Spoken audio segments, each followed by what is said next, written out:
pengumuman resmi Satgas Covid Nasional menembus angka sampai 500 lebih positif, tentunya ini kami berpikir bahwa juga sumbangan dari beberapa tempat karena selama ini di beberapa daerah tentunya sama juga dengan NTT ini kan PCR swab-nya kan baru bisa dilakukan beberapa hari yang lalu, 2 hari yang lalu kan. Nah, dan hasil swab ini menyumbangkan satu positif corona di NTT menjadi jumlahnya 13. Tetapi ada beberapa wilayah-wilayah tertentu yang memang angkanya masih cukup tinggi. Misalnya DKI Jakarta, ya kan Jawa Timur, Banten misalnya. Nah, ini kita satu hal yang menggugah rasa kemanusiaan kita tentunya dengan angka-angka seperti ini maka juga kita sama-sama menghimbau supaya gotong royong Pancasila ini betul-betul hidup gitu. Agar kita belajar dari negara-negara lain yang sangat tertib.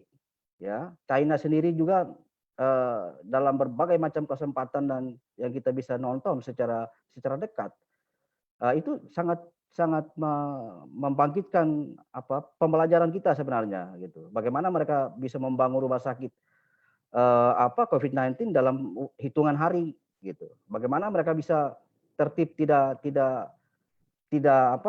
melakukan pembangkangan terhadap hal-hal yang sudah diinstruksikan oleh Satgas Kesehatan di negara mereka. Begitu pula misalnya Vietnam dan lain-lain gitu. Dan sebagai sebuah bangsa yang punya ideologi besar yang setiap kali dalam momentum apa saja selalu kita bicara tentang nasionalisme kita, selalu kita bicara humanisme kemanusiaan kita, maka COVID-19 ini mestinya sekaligus menggugah gitu, membangkitkan solidaritas kita semua agar apapun tugas dan fungsi kita masing-masing, termasuk penyelenggaraan pemerintahan juga seluruhnya diarahkan untuk proses pencegahan ini. Dan satu hal yang ingin kita bicarakan juga adalah kalau boleh ya bangsa kita ini kan harus kita dorong agar memiliki inovasi nasional gitu. Ya. Banyak penelitian-penelitian sekarang ini dikembangkan oleh negara-negara lain gitu. Nah, bagaimana kalau kita di Indonesia? Bahwa teknologi kita juga harus bisa beradaptasi terhadap perkembangan-perkembangan. Ya, jangan sampai suatu saat nanti bisa saja kan ujian akan datang lagi dalam kesempatan atau mungkin dalam bentuk yang lain gitu. Nah, sehingga inovasi-inovasi riset dan teknologi kita segera kita dengung-dengungkan sehingga manakala bangsa kita tengah diuji, kita sudah siap, ya. Kita sudah survive, kita sudah siap sebagai bangsa yang kuat dengan inovasi-inovasi dan teknologi yang bisa kita rancang untuk menjaga ketahanan nasional kita. Saya rasa solidaritas kita dan apa yang kita sampaikan nasionalisme tinggi di mana-mana yang selama ini juga menjadi jargon GMNI, tentunya ini kita sumbangkan kepada sebuah bangsa kita Indonesia ini agar nasionalisme kita juga kita harus tunjukkan di bidang kesehatan, bagaimana kita menjaga kedaulatan kesehatan nasional kita betul-betul bisa survive dari rongrongan apa saja termasuk melindungi hajat hidup orang banyak karena kita juga tidak mau gitu. Dalam perang melawan Covid ini banyak saudara-saudara kita yang positif kemudian harus meregang nyawa, apalagi mereka-mereka yang selama ini ada di garda terdepan. Ya, kita juga menyaksikan bagaimana berita-berita soal para dokter kita, para medis kita. Nah, ini kan harus kita antisipasi, kita belajar dari COVID-19 saat ini untuk menjaga ketahanan nasional kita semakin kuat. Dan tentunya rasa kemanusiaan yang kita sampaikan pada malam hari ini, kita juga menghimbau gitu, agar tidak boleh lagi ada stigma negatif terhadap mereka yang terpapar, karena mereka juga adalah manusia. Jangan sampai kita masih menonton berita ada penolakan jenazah terpapar COVID untuk dimakamkan, kemudian misalnya ada pengusiran terhadap petugas medis di sebuah tempat tinggal, misalnya di asrama atau di kos-kosan gitu. Mereka bahkan ada yang diusir loh. Kan kasihan ini. Di manakah rasa kemanusiaan kita dengan mereka-mereka yang ada di garda terdepan, tetapi masih saja kita masih punya rasa yang sangat individualistik gitu ya. Menganggap bahwa mereka-mereka ini seolah-olah menjadi musuh bersama, padahal musuh bersama kita bukan itu gitu. Yang kita ingin kita tegakkan saat ini adalah bangsa ini mesti harus lebih memperbaiki lagi dari aspek bagaimana kekuatan kita sebagai bangsa yang punya nilai-nilai Pancasila mestinya menjadi hal yang bisa implementatif di lapangan termasuk dalam berhadapan dengan COVID-19. Saya rasa begitu ya Bung Isto ya. Kalau soal Komisi 5 saya rasa selama ini sudah teman-teman sudah bisa ikuti, kita terus berjuang bersama-sama dengan pemerintah dan NTT, puji syukur NTT mungkin saja, saya belum terlalu lihat provinsi-provinsi lain, Provinsi NTT masih berada di urutan paling bawah dari angka terpapar COVID-19 ini. Kita berharap ke depan ini ada kemajuan signifikan ya. Begitu Bung Isto.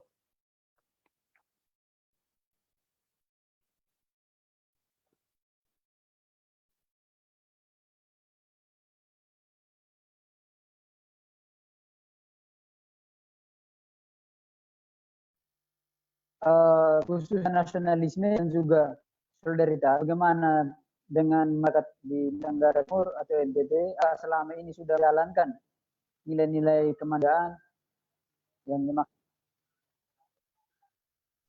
Baik, saya rasa nilai-nilai itu mari kita belajar dari saudara kita El Asamau ya. El Asamau kemarin ketika dinyatakan banyak juga mereka-mereka yang membuli, yang memberikan stigma negatif terhadap beliau. Pasien ini kan pasien pertama di NTT yang sebenarnya kalau kita lihat El Asamau itu kan sangat memberi nilai-nilai kemanusiaan buat kita. Kenapa? Karena beliau ini meninggalkan privasi pribadinya dia gitu. Dia rela, suka dan mau datang untuk melakukan tes. Nah, ketika dia sudah dinyatakan positif, lalu pada akhirnya kan menimbulkan banyak perguncingan di publik ya. Ada yang memberi stigma negatif gitu kan. Nah, hal-hal seperti ini yang kita hindari ya. Kalau seandainya si El Asamau ini yang sekarang sudah puji syukur dia sudah sembuh, seandainya dia tidak melakukan tes dengan kesadarannya sendiri, apa yang bakalan terjadi? Ya, akhirnya dia juga bisa mungkin tanpa beban, dia bisa bersentuhan kontak langsung dengan banyak orang dan itu bisa menimbulkan sesuatu hal yang lebih parah lagi dari situasi yang kita hadapi gitu. Tapi tentunya nurani kemanusiaan si El Asamau ini begitu kuat sehingga beliau juga selain melindungi dirinya sendiri, tetapi ada kemauan untuk melindungi masyarakat luas dengan cara untuk dia melakukan tes secara kesadarannya, lalu kemudian beliau dirawat dan puji syukur dia sudah sembuh. Dan kalau boleh ke depan ini aspek-aspek di mana perlakuan terhadap mereka yang terpapar, ya kan? Nah, tetapi juga kita sangat berterima kasih. Hari ini nurani kemanusiaan kita di seluruh NTT ini, bahkan seluruh Indonesia, kita melihat bagaimana yang berkemampuan, yang berkelebihan bisa membantu teman-temannya yang lain. Ya, bagaimana mereka saat ini lagi terus-menerus membagi-bagikan sembako, membagi-bagikan APD, dan saya rasa sambil juga melakukan edukasi, dan tentunya edukasi-edukasi ini, perlakuan-perlakuan ini, kita mencegah COVID-19 dengan pendekatan-pendekatan kemanusiaan. Itu masih lebih penting gitu untuk menemukan kembali nilai-nilai Pancasila yang terkandung dalam ideologi besar kita, sehingga ini menghidupkan masyarakat NTT dan seluruh masyarakat Indonesia. Saya rasa ini yang terus kita bangun ke depan.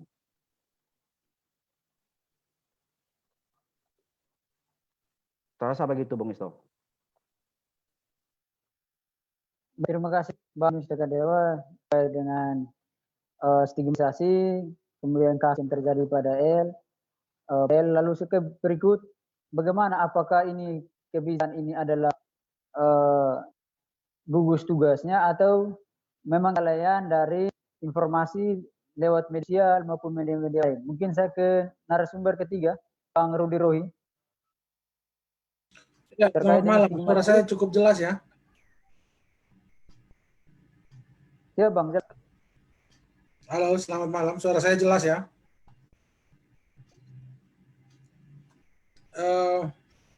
Jelas Bang. Jelas. Oke, saya kira gini, saya juga tidak tahu harus memulai dari mana ya diskusi malam ini. Tetapi kira-kira saya mungkin lihat dari aspek kita berdemokrasi lah, karena saya jadikan itu sebagai pintu masuk. Saya lihat dalam konteks bagaimana lembaga-lembaga demokrasi itu bersama-sama menghadapi atau berupaya melawan penyebaran COVID-19 ini. Nah, dari lembaga-lembaga demokrasi itu yang saya lihat misalnya partai politik, negara, atau misalnya lembaga-lembaga swadaya masyarakat dan masyarakat sipil lah pada umumnya misal dan seterusnya, itu saya kira terlihat jelas bahwa mana yang memang kerjanya berbasis kerja atas nama kemanusiaan yang sebagaimana topik hari ini, dan mana yang memang kemudian bekerja atas dasar kepentingan-kepentingan politik maupun kepentingan-kepentingan yang sifatnya lebih jangka pendek.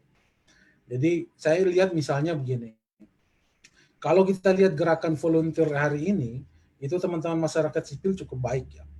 Teman-teman masyarakat sipil yang tersebar dari pusat sampai ke daerah-daerah itu bekerja dengan baik. Sekalipun memang kemudian supporting beberapa hal yang harus mendukung mereka itu memang cukup terbatas. Mulai dari anggaran sampai dengan mungkin teknologi dan lain sebagainya. Tapi intinya semangat dari teman-teman masyarakat sipil ini harus diapresiasi. Mereka bekerja cukup luar biasa. Yang berikut misalnya juga, yang kedua saya lihat ada teman-teman dari gerakan yang lahir dari masyarakat itu sendiri. Gerakan akar rumput dari masyarakat yang memang berbasis warga. Itu juga ada di beberapa tempat, meskipun kemudian itu terlihat jadinya cukup berbasis semacam berbasis identitas dan lain sebagainya. Tapi apapun itu saya kira itu sebuah gerakan yang diinisiasi oleh warga sendiri. Nah, pada sisi yang lain saya sebenarnya juga lihat misalnya teman-teman di partai politik ya, ini masih banyak yang belum bertindak sebagaimana kapasitas yang dimiliki misalnya. Jadi teman-teman partai politik hari ini belum komprehensif, belum terintegrasi di dalam duduk bersama membangun atau melawan penyebaran COVID-19 ini. Saya belum melihat misalnya ada inisiasi dari ketua-ketua partai untuk bagaimana memiliki satu gerakan yang sama dalam menangani COVID ini. Sekalipun memang kemudian mereka menyerahkan, mungkin mereka telah menginstruksikan kepada kader-kadernya yang ada di parlemen maupun di eksekutif. Tapi saya kira ini perlu menjadi catatan agar supaya publik itu melihat bahwa kita memang bersatu melawan COVID. Yang berikut itu saya ingin kasih catatan yang mungkin lebih banyak ini catatannya dalam konteks bernegara ya. Dalam konteks gerakan bernegara, dalam hal ini pemerintah. Ini ada cukup banyak catatan, meskipun kemudian saya tidak mengangkat semua di sini. Saya hanya mengangkat sebagai masukan untuk kita bersama-sama membantu negara, membantu pemerintah melawan COVID ini. Karena COVID ini bukan hanya masalah pemerintah, ini bukan masalah struktural, ini bukan sekedar masalah kemanusiaan. Jadi ini yang menarik, dia bukan sekedar masalah kemanusiaan, tapi dia juga bukan sekedar masalah struktural. Ini persoalan juga secara politik perlu dilihat sebagai masalah tata kelola kekuasaan. Saya lihat yang pertama misalnya begini. Pemerintah hari ini di dalam beberapa kebijakannya, baik yang berhubungan dengan penanganan COVID-19 secara langsung maupun yang berhubungan dengan misalnya kebijakan-kebijakan untuk mendukung kebijakan penanganan COVID-19 itu masih belum cukup berbasis data yang real bagi saya, yang valid bagi saya. Misalnya kita bicara mengenai angka penularan COVID naik turunnya, tambah kurangnya, dan kemudian kita memprediksi nanti bulan Mei, Juni, Juli dan seterusnya akan mengalami klimaks dan anti klimaks. Tapi lucunya kita tidak punya data dalam bentuk misalnya kita di Indonesia belum punya yang namanya kurva epidemik sama sekali. Nah, bagaimana ceritanya kita mau memprediksi bahwa kita akan selesai dalam 1-2 bulan, 3 bulan, 6 bulan dan seterusnya kalau kita tidak punya kurva epidemiknya. Kurva epidemik ini sangat penting untuk melihat misalnya bahwa ini penambahan dalam setiap hari, setiap minggu, setiap bulan, itu penambahan yang tertular infeksi positif yang kemudian OTG dan lain sebagainya macam-macam itu sejauh mana kita belum punya. Yang berikut juga dari terkait dengan kurva epidemik ini, dia sangat kontekstual sehingga tidak bisa kita letakkan pada level nasional. Kurva epidemik ini harus diletakkan pada level mungkin level provinsi, kabupaten, kota, karena sifatnya sangat kontekstual.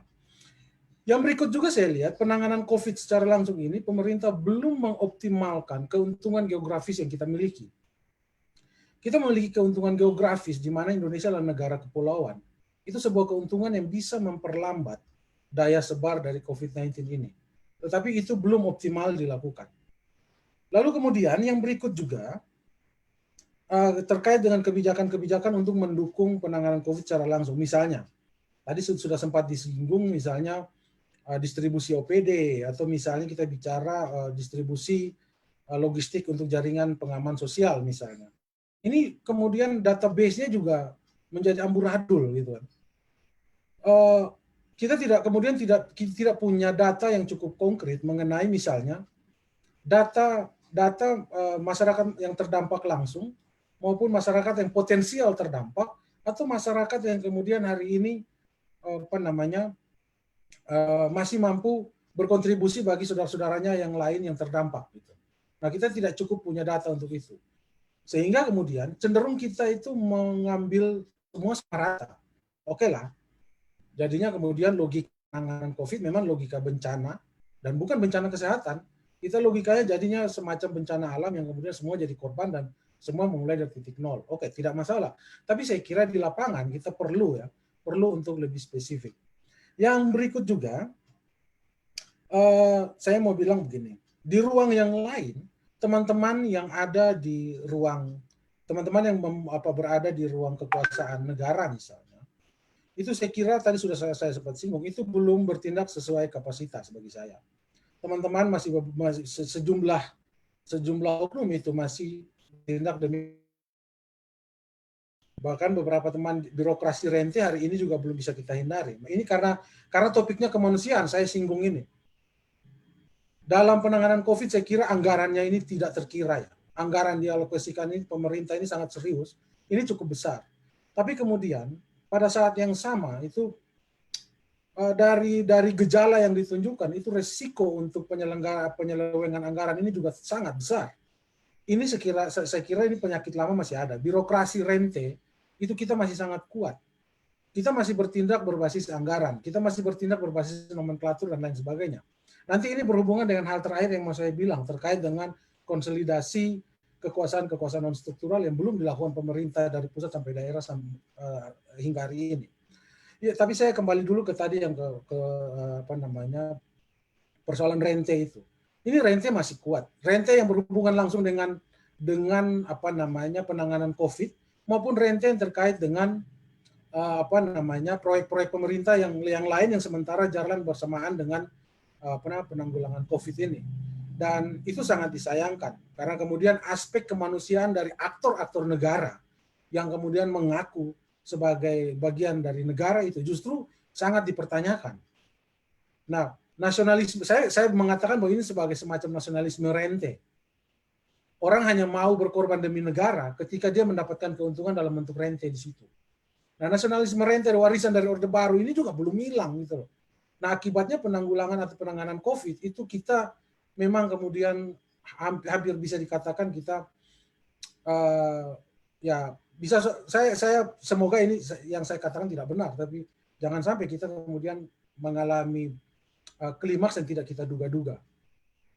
Yang terakhir itu mungkin nanti kita diskusi lagi sebagai pemantik ini, saya mau sampaikan mengenai tata kelola kekuasaan ini. Jadi penanganan COVID ini terkesan negara bekerja sendiri, ya. Kalau kita lihat ini terkesan negara bekerja sendiri. Negara dalam hal ini pemerintah itu belum di pucuk-pucuk pimpinan misalnya di pucuk pimpinan terutama di kepala daerah. Saya tidak sebut di eksekutif di tingkat nasional karena saya kira presiden sudah cukup banyak mengkonsolidasi hal yang kita tidak lihat di depan layar ya. Di belakang layar Pak Jokowi sudah mengkonsolidasikan banyak hal. Tapi saya melihat fenomena yang ada di daerah misalnya. Sejumlah kepala daerah yang sebenarnya memegang tampuk kekuasaan tertinggi di daerah, gitu kan? Itu kekuasaan secara formal maupun informal itu belum mampu bertindak dengan menggunakan jiwa kemanusiaannya bagi saya. Mereka masih bertindak memanfaatkan berdasarkan pengelolaan kekuasaan formal. Mereka menunggu nomenklatur, mereka menunggu anggaran. Tapi tata kelola, jadi mereka kemudian bertindak secara struktural. Tapi upaya untuk menanggulangi COVID di daerah secara non-struktural itu tidak dilakukan, bahkan belum dilakukan bagi saya. Beberapa daerah mungkin sudah dilakukan ya. Mungkin kita lihat, saya tidak usah sebut saya, tapi ada beberapa daerah di Jawa itu sudah mulai digerakkan ya. Itu mereka berhasil mengkonsolidasikan beberapa basis kekuasaan non struktural di luar negara untuk kemudian membantu penanggulangan COVID. Sehingga misalnya persoalan-persoalan anggaran itu kemudian tidak jadi masalah. Persoalan-persoalan birokratisasi itu tidak jadi masalah. Nah, di beberapa daerah, di banyak daerah justru masih terbentur dengan persoalan ini. Konsolidasi kekuasaan non struktural dalam berupaya menangani COVID ini belum dilakukan. Beberapa kepala daerah dan wakilnya itu cenderung menanti anggaran dari pusat, cenderung bekerja dia berdasarkan nomenklatur semata. Tapi mereka tidak bisa keluar dari situ untuk mengkonsolidasi gerakan yang lain, gerakan yang lebih non struktural, sehingga hambatan-hambatan struktural yang selama ini menjadi persoalan dasar dalam kita bernegara itu bisa dilangkahi dulu untuk kasus COVID ini. Itu saya belum lihat di daerah. Kemudian secara umum saya mau bilang begini. Secara umum saya mau bilang bahwa kita mengeluarkan energi cukup besar, tapi kemudian kita belum cukup efektif dalam beberapa bulan ini. Karena itu mungkin ke depan kita perlu memberikan masukan supaya kerja kita jangan lagi kerja terfragmentasi. Kalau kembali ke awal tadi saya katakan bahwa kalau saya misalnya melihat COVID-19 dan uji kemanusiaan ini dari aspek lembaga-lembaga demokrasi dalam bekerja, maka bisa dikatakan bahwa lembaga-lembaga demokrasi ini masih terfragmentasi ketika menghadapi ketika negara sedang berusaha menghadapi mencegah penularannya. Kemudian yang berikut juga saya mau bilang bahwa kita masih belum keluar dari nasionalisme rente masa lalu, dan hari ini bahkan nasionalisme rente itu berevolusi menjadi nasionalisme populis. Orang bicara nasionalis tadi Bung Yunus sudah sempat singgung saya kira. Orang bicara di mana-mana mengenai nasionalisme, tapi basisnya cuma dua. Kalau bukan rente, ya populis. Rente itu adalah kepentingan jangka pendek, mendapatkan keuntungan material jangka pendek. Tetapi populis itu untuk mendapatkan keuntungan popularitas di jangka panjang. Nah, ini saya kira yang mengurangi daya kerja dari apa yang sudah dilakukan kita selama ini.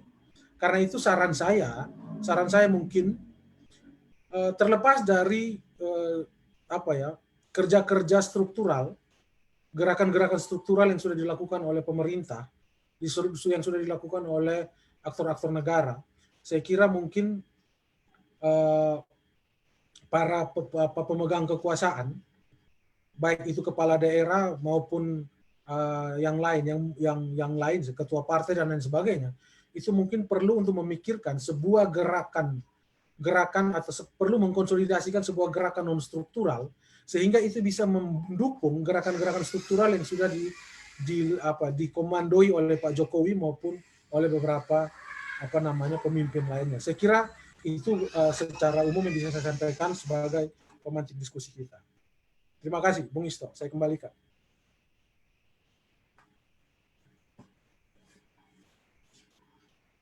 Baik, terima kasih Bang Rudi.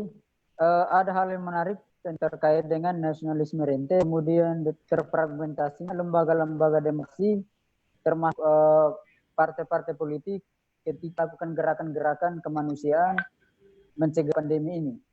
Jadi, apakah dapat dikatakan bahwa ada pihak-pihak tertentu yang ingin mengangkat keuntungan dari pandemi dari kacamata? Ya, saya kira itu terlihat ya. Teman-teman bisa melihat dari gerakan-gerakan volunteer yang terkesan betul. Sebenarnya karakternya itu bukan volunteer, tetapi mereka membungkus gerakan itu dengan seolah-olah ini volunteer. Yang paling kelihatan yang sudah saya singgung tadi bahwa kita bertindak tidak sesuai dengan kapasitas. saya mengkritik beberapa teman-teman kita sendiri bahkan maupun yang teman-teman yang lain.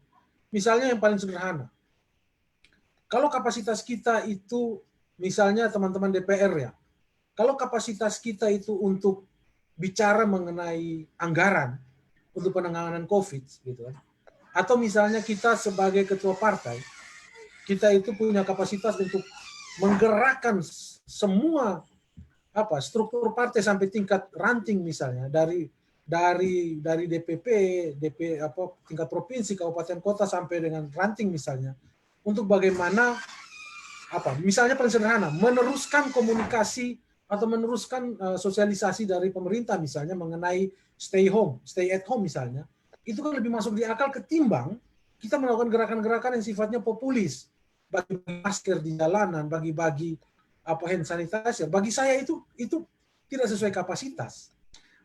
Yang membagi-bagikan hand sanitizer misalnya atau masker misalnya itu tugas pemerintah. Mereka punya anggaran gitu loh. Mereka punya anggaran untuk itu dan mereka punya mungkin itu lebih punya standar kesehatan lah.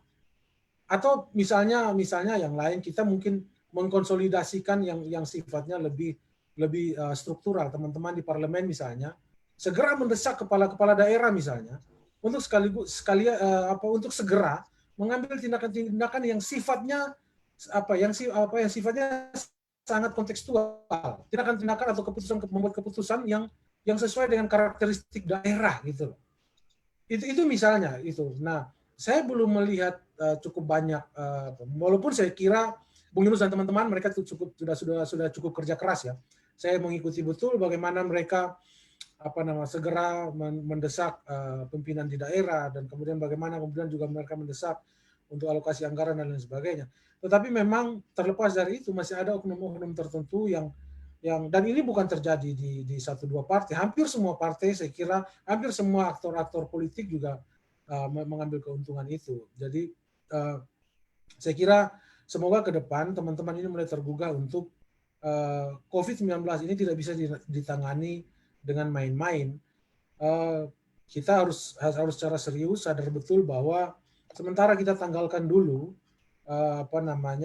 kepentingan populisme kita, kepentingan rente kita, mari kita sama-sama. Karena gini, saya mau bilang gini, percuma kita mendapatkan keuntungan dari rente, percuma kita memiliki popularitas politik yang tinggi, ketika kemudian warga kita itu tertular COVID dan kemudian kita mengalami booming COVID yang justru membuat apa yang kita dapatkan itu tidak ada gunanya di masa depan. Jadi saya kira itu yang beberapa hal yang bisa saya angkat. Tapi mohon maaf ini tidak ada bermaksud menyinggung siapapun, tapi sejauh yang saya amati memang masih ada oknum-oknum tertentu yang mengambil untung dari pandemi COVID ini. Bung Isto.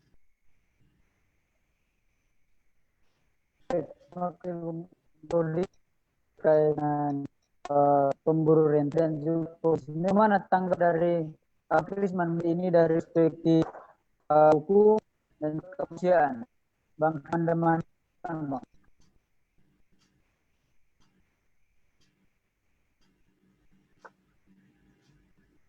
Maaf, bisa diulang?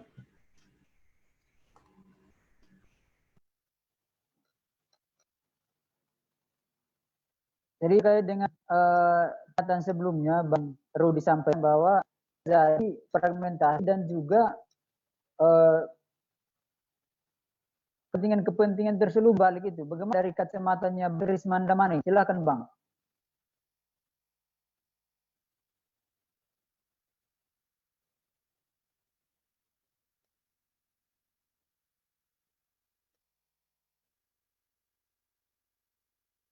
Pikirnya Bang.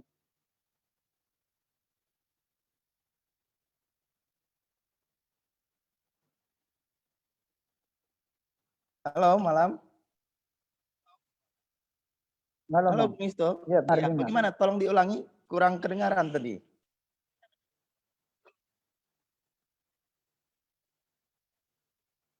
Ya, terkait dengan pemburu rente dan juga ada kepentingan-kepentingan di balik upaya bantuan maupun penanggulangan dari bencana COVID. Bagaimana tanggapan dari Bang terkait ini? Oh, baik. Terima kasih. Bung Istu, selamat malam. Abang Yunus, senior. Senior kita, selamat malam Abang. Kemudian Bang Doktor, Malam. Bang Rudi. Kemudian Ketua Umum DPP GMNI, Bung Immanuel, selamat malam. Serta kawan-kawan sekalian. Baik, terima kasih. Terima kasih kawan-kawan GMNI Kupang atas kesempatannya. Pertama, saya menyampaikan selamat menjalankan ibadah puasa dan mungkin sudah berbuka puasa bagi seluruh kawan-kawan kita yang melaksanakan di seluruh Indonesia. Semoga menjadi bulan yang penuh berkah buat kita semua. Assalamualaikum warahmatullahi wabarakatuh. Salam sejahtera. Shalom, Om Swastiastu, Namo Buddhaya. Baik, Bung Histo, pertama begini. Persoalan pihak-pihak yang akan memanfaatkan baik persoalan ekonomi atau persoalan-persoalan kepentingan lainnya itu selalu pasti ada dalam setiap situasi apapun, termasuk juga situasi-situasi yang hari ini terjadi. Memungkinkan atau tidak kemudian bantuan-bantuan yang tadi disampaikan di awal bahwa bantuan-bantuan ini memungkinkan atau tidak ada korupsi atau dugaan-dugaan tindak pidana korupsi. Nah, ini kembali seperti beberapa waktu terakhir ada perdiskusian ataupun pembahasan mengenai peraturan pemerintah pengganti Undang-Undang Nomor 1 Tahun 2020 tentang penanggulangan COVID ini yang menggunakan bagaimana kemudian itikat pemerintah, itikat baik pemerintah untuk bisa menanggulangi persoalan COVID ini, baik persoalan-persoalan keuangan maupun persoalan-persoalan pasca pandemik. Pada saat pandemik dan pasca pandemik yang kemudian di dalamnya terdapat pasal-pasal atau ayat-ayat yang diduga menurut beberapa pandangan memberi peluang untuk korupsi itu terjadi. Nah, pertama bahwa kita perlu melihat satu itikat baik dari pemerintah tentang lahirnya peraturan pemerintah pengganti undang-undang ini sebagai bentuk sikap responsif pemerintah atas satu kondisi yang mendesak harus dikeluarkannya peraturan pemerintah pengganti undang-undang itu. Nah, kalau kemudian dianggap bahwa ada potensi-potensi orang memanfaatkan celah hukum atau ruang hukum ini untuk menggunakan melakukan dugaan tindak pidana korupsi, ya saya pikir tanpa ini pun orang pasti akan bisa melakukan dugaan tindak pidana korupsi. Ada 7 hal yang perlu menjadi dasar, 7 bagian yang bisa diperhatikan dalam tindak pidana korupsi. Apakah gratifikasi dan lain sebagainya. Nah, cuman persoalannya hari ini adalah bagaimana kemudian pemerintah dan dibantu oleh seluruh masyarakat, termasuk juga golongan-golongan atau lembaga-lembaga, elemen-elemen masyarakat seperti kita, mengawasi persoalan-persoalan itu. Kalau tadi Bang Dokter sudah menyampaikan adanya para pemburu rente, adanya rente-rente, kemudian adanya yang memanfaatkan situasi ini, ya sama-sama kita punya peran untuk mengawasi keuangan-keuangan negara ini yang ada di kabupaten, yang ada di kota, yang ada di provinsi, semua menggunakan perannya. Bahkan sampai ke desa, RT, RW, semua perlu untuk mengawasi pelaksanaan penggunaan anggaran-anggaran negara yang digunakan untuk menanggulangi persoalan COVID. Jangan sampai situasi hari ini di mana persoalan COVID ini menjadi satu musuh bersama, masih ada orang yang berselancar, masih ada orang yang memanfaatkan situasi-situasi ini untuk kepentingan pribadi. Jangan mengambil yang bukan haknya. Ini yang menjadi penting kita sampaikan kepada seluruh pihak-pihak yang mempunyai kewenangan dalam hal penggunaan keuangan negara dan yang menggunakan hal-hal tersebut sampai ke bawah. Kita harus berpositif thinking dulu bahwa sama-sama hari ini kita harus bergotong royong.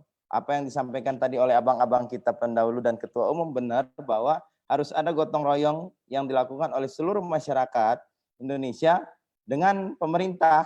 Jangan biarkan pemerintah berjalan sendiri, jangan biarkan anggota DPRD berjalan sendiri, tapi semua harus bergandengan tangan mengalahkan atau melawan COVID ini. Kita harus menghambat penyebaran COVID sehingga tidak ada lagi penularan-penularan atau korban-korban yang terjangkit, penambahan korban-korban karena nilainya sudah cukup besar hari ini. Kita berharap tidak ada lagi. Nah, kalau persoalan-persoalan bagaimana kita mengatasi caranya untuk orang-orang yang menggunakan atau menyalahgunakan keuangan negara, ya saya pikir KPK perlu menggerakkan seluruh elemen masyarakat. Kita bersama KPK perlu menggerakkan seluruh elemen masyarakat untuk sama-sama berjuang melaporkan kalau diduga ada temuan-temuan yang diduga terjadi dugaan tindak pidana korupsi atau penyalahgunaan keuangan negara. hal apapun itu saya pikir termasuk GMNI sendiri bisa juga untuk melaporkan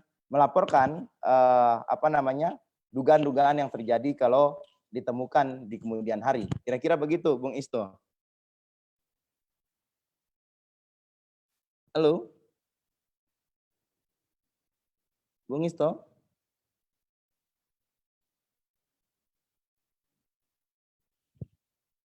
Halo.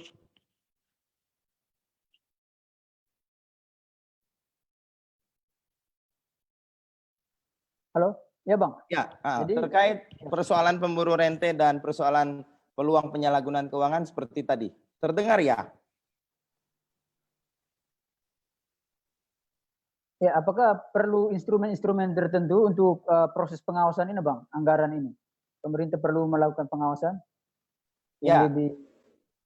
Ya, saya pikir begini, bahwa pemerintah sudah punya lembaga-lembaga negara. Kemudian ada aparatur-aparatur hukum negara juga yang bekerja dari atas sampai kepada level di masyarakat pada umumnya. Sehingga saya pikir peran mahasiswa, peran masyarakat, peran elemen-elemen organisasi membantu secara sukarela untuk melaporkan apabila ditemukan dugaan-dugaan penyalahgunaan keuangan negara. Begitu, Bung. Saya pikir lembaga apapun atau pribadi orang per orang punya kewenangan, punya hak untuk melaporkan apabila ada dugaan. Ini semua untuk pencegahan penyalahgunaan keuangan negara, apalagi di masa pandemi yang harusnya seluruh kekuatan keuangan yang sudah dialokasikan dimaksimalkan untuk mengatasi persoalan COVID-19 ini. Ya, jadi baik Bang, terima kasih. Saya ke Bang Yunus terkait dengan pemburu rente, kemudian juga dengan anggaran yang rawan dikorupsi, bagaimana instrumen dari lembaga eksekutif untuk bisa mencegah sebagai lembaga pengawasan dalam mengawasi penggunaan anggaran, Bang? Silakan, Bang. Baik, terima kasih. Saya rasa urusan pemburu rente dan yang mau memanfaatkan situasi ini kan urusannya KPK, Bung. Urusannya penegak hukum, ya kan? Ya, Bang. Itu sudah punya protap gitu, dan bahkan Kapolri sudah sangat tegas gitu. Ketua KPK juga sangat tegas. Yang lebih penting di sini ini kan apa yang disampaikan tadi ya, dan juga Bung Krisman tadi sudah bicara konkret juga gitu kan. Ya, tidak hanya mereka-mereka yang ada di penegak hukum, tetapi mari semua elemen bangsa kita mengawasi gitu. Baik itu kami di DPRD sudah pasti karena itu fungsi pengawasan. Tetapi namanya situasi pandemi, ya kan, situasi darurat, situasi di mana semua orang sekarang kan stay at home, ya kan. Sementara logistik dan seluruh bantuan ini lagi terus mengalir kemana-mana gitu. Nah, kita berharap bahwa bantuan ini betul-betul sampai kepada mereka yang memang paling terdampak. Ya. Kemudian juga punya efektivitas gitu, karena pandemi ini kan tadi kita sudah hampir semua narasumber mengatakan unpredictable, tidak bisa diprediksi kapan berakhirnya gitu. Nah untuk itu saya rasa bagi saya saat ini semua orang lagi mengawasi betul gitu, semua lembaga-lembaga demokrasi juga lagi memplototi ini soal gerakan dana yang begini besar untuk disampaikan untuk langsung ke masyarakat yang terdampak. Tetapi saya tertarik tadi apa yang dikatakan oleh Bung Rudi gitu kan, bahwa beliau dari kacamata akademisi sebagai pengamat memang menyadari bahwa ini masih tersegmentasi gitu. Belum adanya sebuah energi dan kekuatan bangsa dalam semua segmen dan tingkatan untuk lebih menerapkan kepekaan kebencanaan yang lebih masif dan lebih terarah. Ini menjadi catatan penting bagi kita semua untuk saya rasa namanya situasi bencana, Bung Rudi, memang ini kan ya semua orang termasuk lembaga-lembaga negara juga dalam keadaan tidak siap. Ya kenapa? Semestinya waktu sinyal Wuhan itu, kemudian ada WNI yang dijemput di Wuhan kemudian masuk ke Natuna, mestinya ini sudah menjadi kewaspadaan yang sangat luar biasa gitu. Tetapi penyelenggaraan pemerintahan kita ini kan dalam era Jokowi, kita juga sangat berterima kasih dalam keadaan yang serba dalam tanda petik menakutkan, tapi beliau masih bisa menggalang kekuatan elemen-elemen pemerintahan sehingga bisa segera berjalan dengan baik. Tetapi apa yang disampaikan Bung Rudi ini betul-betul memberi sinyalemen kepada kita semua agar kepekaan kebencanaan ini mestinya sudah harus menjadi ukuran secara terkonsolidasi dengan baik, tidak tersegmentasi. Termasuk beliau juga mengkritik partai-partai politik. Ya, tugas Anda membicarakan anggaran, tugas Anda membilangkan kepada pemerintah, mengatakan kepada pemerintah, ini loh yang kalian harus siapkan gitu. Tetapi memang Bung Rudi, mohon maaf, ini kan kondisinya sangat luar biasa. Tatanan sosial kita sangat terpukul gitu. Sehingga memang gerakan partai-partai memang mau tidak mau, ya ada juga yang harus kita lakukan secara sosial gitu, karena di masyarakat ini kan betul-betul contoh misalnya di Jawa Tengah gitu kan, bagaimana kelompok-kelompok mahasiswa dari daerah-daerah, terutama misalnya dari daerah-daerah yang tidak kesampaian gitu kan, orang tuanya harus merelakan anaknya stay di Jawa Tengah gitu, dan ini beruntung Pemdanya di sana cukup proaktif gitu. Sama juga dengan Bali misalnya. Ada di Bali itu kan banyak masyarakat-masyarakat luar daerah termasuk NTT yang mengharapkan sentuhan-sentuhan sosial gitu. Dan sama juga di NTT. Sehingga memang ada ruang-ruang yang memang harus diisi, yang meskipun itu bukan tugasnya sih sebenarnya untuk bagi-bagi masker dan lain-lain, tetapi ruang-ruang sosial ini harus diisi, Bung Rudi, karena itu tadi. Tetapi bagaimana membangun kesadaran supaya dia lebih terarah ke depan, ini menjadi catatan penting untuk sama-sama kita pikirkan. Dan bahkan menurut hemat saya, apa yang dikatakan Bung Rudi tadi itu adalah bagaimana membangun ketahanan nasional kita. Bangsa kita ini kan harus siap gitu dalam situasi apapun, termasuk dalam mengembangkan riset dan teknologi. Dan ini kan kerjaannya Bung Krisman dan kawan-kawan di Jakarta gitu. Sehingga masa-masa pandemi yang tiba-tiba memukul kita, ya moga-mogahan ke depan nggak ada lagi virus seperti corona, Bung Krisman dan kawan-kawan yang di Jakarta gitu. Tetapi kalau ini terjadi, maka lembaga riset nasional kita harus mesti hidup, Bung Krisman. Lembaga riset dan teknologi kita harus benar-benar bisa bekerja optimal, sehingga ya kita banyak orang-orang hebat kok gitu.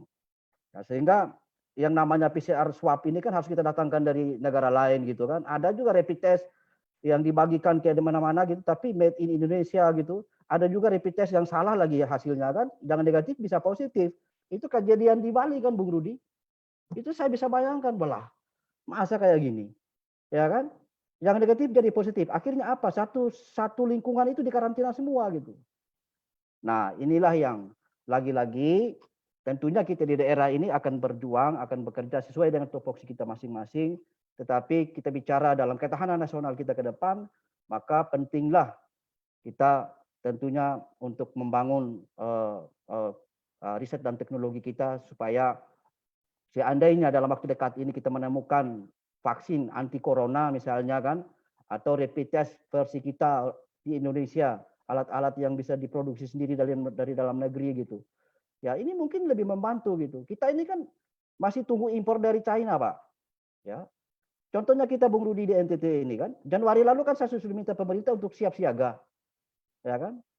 Tetapi karena apa? Tunggu PCR swab ini kan berbulan-bulan, akhirnya datang baru beberapa hari yang lalu gitu.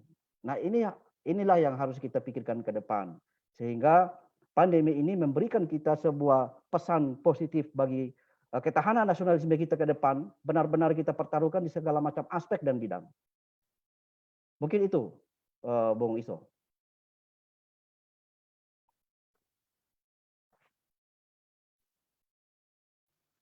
Yunus, saya kembali ke Bang Rudi tadi tentang ketahanan nasional. Apakah di NTT memang sudah menjalankan itu soal bagaimana antisipasi ketahanan nasional, baik ketahanan pangan, apakah kebijakan-kebijakan politik maupun kebijakan pemerintahan sudah menyentuh hal-hal yang disebutkan tadi soal ketahanan, Bang? Iya, ini menarik ya. Kalau saya mungkin ada banyak hal mau saya ingin tanggapi, tapi saya yang prioritas saja.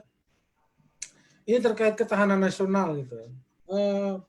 Saya belum melihat sama sekali misalnya penanganan COVID di dalam negeri, di negara kita, itu terintegrasi secara baik di berbagai sektor. terutama kalau kita kaitkan dengan pertahanan nasional. Saya tidak lihat bagaimana kemudian misalnya Menteri Pertahanan itu muncul di dalam apa ya, ketika pemerintah itu, maksud saya gini, dia muncul dengan sebuah gagasan yang memang lebih bersifat menjaga atau mengantisipasi ancaman terhadap pertahanan dan ketahanan akibat COVID ini. Saya belum lihat itu muncul. Itu yang pertama. Yang kedua, logika di balik penanganan COVID yang ada di balik gugus tugas ini cukup tidak terintegrasi, atau tidak cukup, selain tidak terintegrasi juga itu tidak komprehensif. Kenapa saya bilang begitu? Misalnya begini, di level nasional kalau kita lihat dengan diserahkannya penanganan COVID-19 ini kepada Pak Doni Munardo yang notabene itu logika kebencanaannya sangat kuat di baliknya, kita membayangkan bahwa penanganan COVID ini akan sama dengan penanganan bencana-bencana lain. Hal itu terlihat betul muncul dari tadi, misalnya Bung Yunus sendiri menyampaikan bahwa ini walaupun tersirat ya, bahwa seolah-olah COVID ini bencana yang punya karakter dasar seperti bencana alam. Saya kira tidak. Saya kira ini karakternya beda. Kalau bencana alam memang kita semua akan terkejut karena dia datang tidak akan kita bisa bayangkan. Tapi COVID ini saya kira ini bencana. Kalau kita mau bilang bencana, ini bencana yang sudah tergambar jauh hari sebelumnya. Kalau saya boleh mundur sedikit, ketika di bulan Desember itu Wuhan mulai mengumumkan, Cina mulai mengumumkan mengenai pandemi COVID di negaranya. Lalu Januari itu kemudian Thailand, Singapura, dan Vietnam juga mulai menutup sejumlah penerbangan dari daerah-daerah merah. Februari itu Indonesia masih anggap biasa-biasa saja. Indonesia masih berasumsi bahwa ini kita biasa-biasa saja, tidak ada ini bukan hal yang harus diantisipasi. Akhirnya saya tidak usah yang lain, tapi akhirnya Maret awal itu kita semua dikejutkan kan, bahwa ternyata ini artinya gini, ini bencana ini kita justru yang tidak siap, yang membuat bencana ini tidak terdeteksi. Padahal mestinya kita sudah bisa mendeteksi. Kalau negara-negara lain seperti Vietnam saja bisa meminimalisir sampai kemudian penularan COVID-nya sampai tingkat terendah seperti itu. Kenapa kita tidak bisa? Apalagi yang tadi saya kaitkan tadi, kalau kita kaitkan dengan pertahanan, kita ini kan geopolitiknya, geografisnya itu kan negara kepulauan. Secara pertahanan mestinya dalam konteks COVID ini kita diuntungkan. Kalau misalnya kita sejak awal mengoptimalkan itu. Kita kan gini, penularan COVID itu paling besar saya katakan, medianya adalah manusia. Artinya perpindahan manusia, mobilitas manusia, itulah yang menularkan COVID paling banyak, paling besar. Nah, kalau kita negara kepulauan ini sejak awal, misalnya kita membatasi mobilitas manusia antar pulau, logistiknya saja yang kita optimalkan, saya kira kita sudah menurunkan, sejak awal kita sudah bisa mengantisipasi pandemi COVID ini dengan mungkin sekitar 50-80%. Tetapi ternyata itu tidak dilakukan. Kenapa? Karena sekali lagi, kita tidak terintegrasi dan tidak komprehensif logika berpikir kita mengenai penanggulangan COVID ini. Yang berikut juga, ini terkait dengan tadi yang disinggung teman-teman partai politik dan kekuatan-kekuatan politik yang lain. Saya kira memang harus diakui kita berada di dalam sebuah kondisi di mana selama ini kita dimanjakan dengan kehidupan politik yang berbasis rente, berbasis populis. Maka kemudian ketika hal ini terjadi, sensitivitas sosial kita itu menjadi buruk. Tetapi sekali lagi begini, kita bangsa yang bicara dan mengklaim bahwa gotong royong adalah jiwa kita. Gotong royong adalah karakter kita. Tetapi dalam implementasinya kita tidak lebih gotong royong daripada negara-negara yang justru kita negara itu individualistik justru akan volunteer demokrasi gitu. Nah, kenapa kita yang justru mengklaim diri sebagai kekuatan original di mana gotong royong itu lahir, kita justru hari ini belum bisa. Justru kita memberikan apa ya, teman-teman politik itu saling sindir sana sini, media sendiri juga masih ini satu lagi teman-teman media itu juga kita lihat masih sebagian besar, terutama media-media online yang baru-baru yang hidup dari klik itu, fakir-fakir klik itu bahasa teman-teman itu sampai hari ini aspek kemanusiaannya tidak tersentuh, aspek kebangsaannya tidak tersentuh, aspek nasionalismenya tidak tersentuh. Jadi saya kira memang sekali lagi mungkin kita perlu lebih lebih komprehensif untuk lebih terintegrasi cara kerja kita, logika kita. Jadi seperti tadi saya singgung di awal mengenai selain gerakan-gerakan struktural yang sudah diinisiasi dan dilakukan oleh pemerintah, mungkin perlu juga gerakan-gerakan non struktural yang tetap memang terkonsolidasi juga di bawah kekuasaan formal, baik itu yang berhubungan langsung dengan pemerintah maupun lewat teman-teman partai politik, untuk kemudian ini membantu gerakan-gerakan struktural yang sudah ada. Saya ambil contoh yang saya maksud yang konkret begini. Saya kebetulan terlibat dalam beberapa gerakan volunteer membantu pemerintah di daerah. Walaupun saya tidak pernah memberikan kritik secara terbuka, cuman saya mau bilang gini, beberapa pemerintah daerah itu ketika penanggulangan COVID, itu mereka dalam urusan anggaran masih sangat kaku. Sangat kaku karena apa? Anggarannya itu kan, ini karena anggarannya berbasis struktural.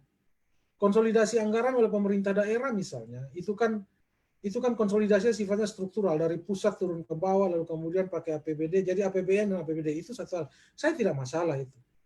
Cuman kan kita harus menyadari bahwa struktur anggaran formal yang dikonsolidasi oleh pemerintah, itu kan sifatnya sangat terbatas, bukan hanya dari aspek jumlah, tapi dari aspek tata kelola pun dia akan sangat kaku. Karena itu saya membayangkan kenapa teman-teman yang jadi kepala daerah misalnya, atau teman-teman yang mungkin di legislatif daerah, karena kalau kita bicara pemerintahan daerah, kita tidak bicara hanya eksekutif, tapi juga legislatif di daerah. Mungkin perlu mengkonsolidasikan sebuah gerakan non-struktural yang sifatnya lebih volunteer untuk membackup, khususnya di sektor anggaran, dan mungkin yang sumbangan-sumbangan yang lain, untuk membackup kerja-kerja struktural yang sudah ada. Misalnya saya kasih contoh gini, untuk mempersiapkan atau membeli APD saja, kita kan terbatas anggaran. Untuk kita menyiapkan misalnya tes swab maupun alat bantu atau misalnya PCR misalnya, itu kan kita terbatas anggaran. Terbatas karena kita mengkonsolidasinya secara struktural berbasis APBN, APBD. Tapi coba kalau kita misalnya mengkonsolidasinya secara informal, non struktural, teman-teman pengusaha itu kan kita bisa minta bantu mereka, kasih sumbangan, kontribusi lah. Kalau di pilkada aja, teman-teman kepala daerah itu bisa, calon kepala daerah, bisa mengkonsolidasikan dana kampanye dari berbagai sektor itu dengan jumlah miliaran. Kenapa misalnya sebuah gerakan di satu kabupaten misalnya untuk melakukan mobile swabbing saja, yang mungkin kita hanya butuh paling banyak 2 miliar, itu tidak bisa kita konsolidasikan secara informal. Daripada kita menunggu menunggu penggunaan anggaran yang formal, sedangkan penularan COVID ini tidak bisa menunggu itu, lebih baik kita bisa mengelola, mengkonsolidasikan ruang yang lain. Saya membayangkan yang gitu, kerja-kerja yang begitu. Jadi, siap Bang. Siap. Jadi saya kira itu beberapa hal, mungkin cukup panjang kalau saya mau uraikan banyak, tapi itu beberapa hal yang bisa saya sampaikan di sini sebagai bahan diskusi kita. Terima kasih. Ya.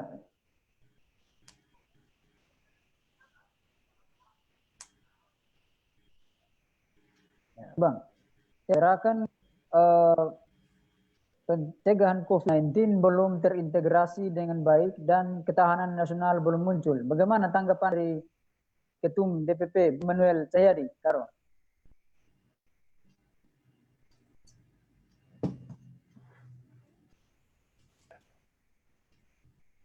Ya, kalau kita menilai soal gerakan volunteer yang ada, ya, tes. Dengeran Bung Ito? Kedengeran ya? Halo? Bang, terputus-putus Bang. Halo? Ya, Iya, Bang. kedengaran Bung Isto? Ya.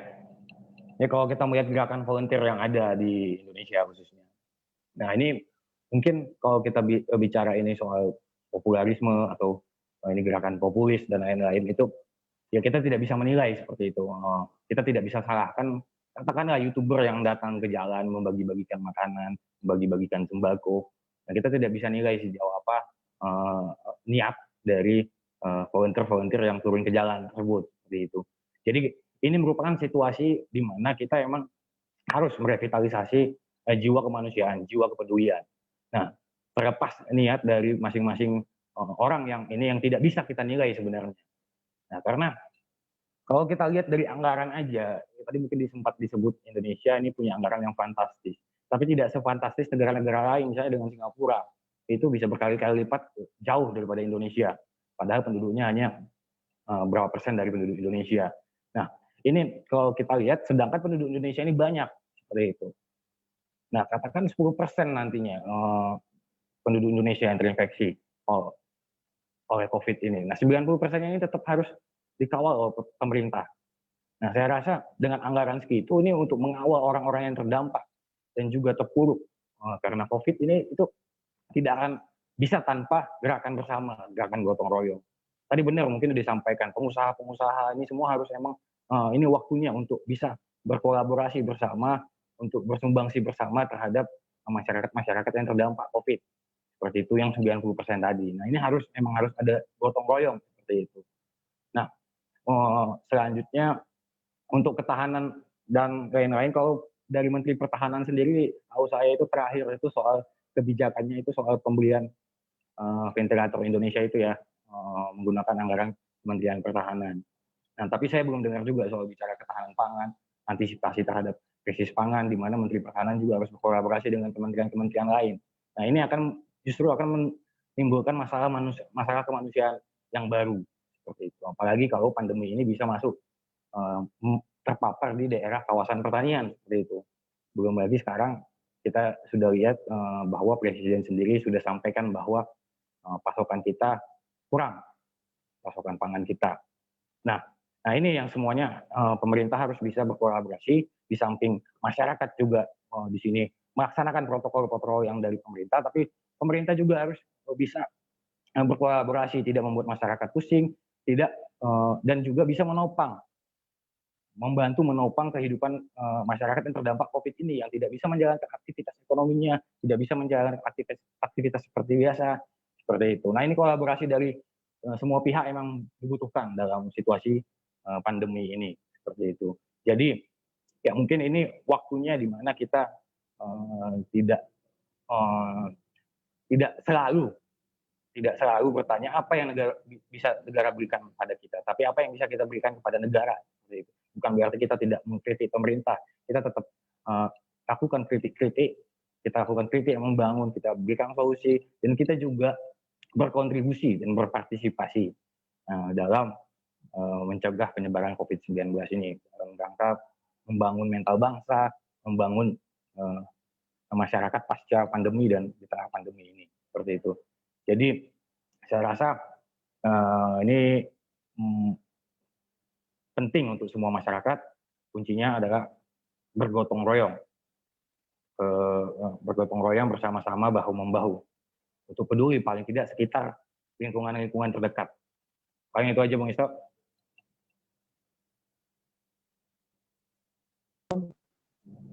Jadi bahwa menghadapi COVID-19 ini butuh kolaborasi. Tapi kita ketahui bersama di tengah upaya untuk pencegahan dan penanggulangan COVID-19 ini, DPR masih tetap bahas rancangan undang-undang Omnibus Law. Bagaimana tanggapan dari ketum game ini terkait dengan Omnibus Law? Silakan. Nah, kalau untuk Omnibus Law sendiri, emang sebenarnya sebelum situasi pandemi ini kita juga memang sudah buat rilis kemarin. Mungkin teman-teman dari DPC Gemini Kupang juga sudah bisa baca rilisnya, bagaimana kita melihat Omnibus Law ini juga mungkin secara awal itu secara prosedural aja itu masih banyak yang harus dipertanyakan gitu, karena belum melibatkan banyak pihak seperti itu. Nah, kemarin kita juga sudah mendengar bahwa di klaster Ketenagakerjaan Omnibus Law sudah ditunda oleh Bapak Presiden. Diminta ditunda oleh Bapak Presiden, dihentikan pembahasannya sementara di DPR. Nah, harapannya ini juga berlaku juga sama klaster-klaster lainnya, karena secara prosedur dan lain-lain ini sama. Kemarin itu seperti pemerintah dan DPR ini seperti kejar skoran, sehingga banyak prosedur yang seharusnya melibatkan pihak-pihak yang terdampak langsung dengan undang-undang yang ada di Omnibus Law itu tidak dilibatkan. Gitu Bung Isto.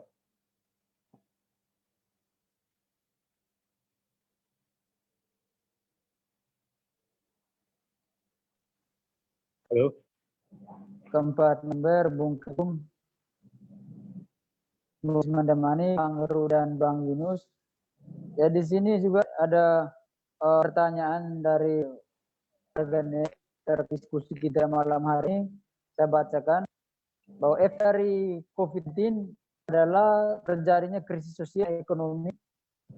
Oleh itu perlu ada regulasi edukasi yang perlu dibangun oleh pemerintah pun secara pribadi akan mengalami kehidupan sosial yang baru. Bagaimana tanggapan dari kacamata Bang Rudi?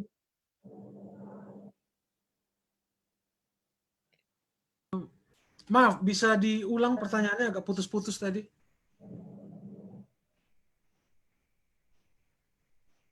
Jadi bahwa efek dari COVID ini adalah adanya krisis dan ekonomi yang akan mengalami tatanan kehidupan yang baru di masyarakat.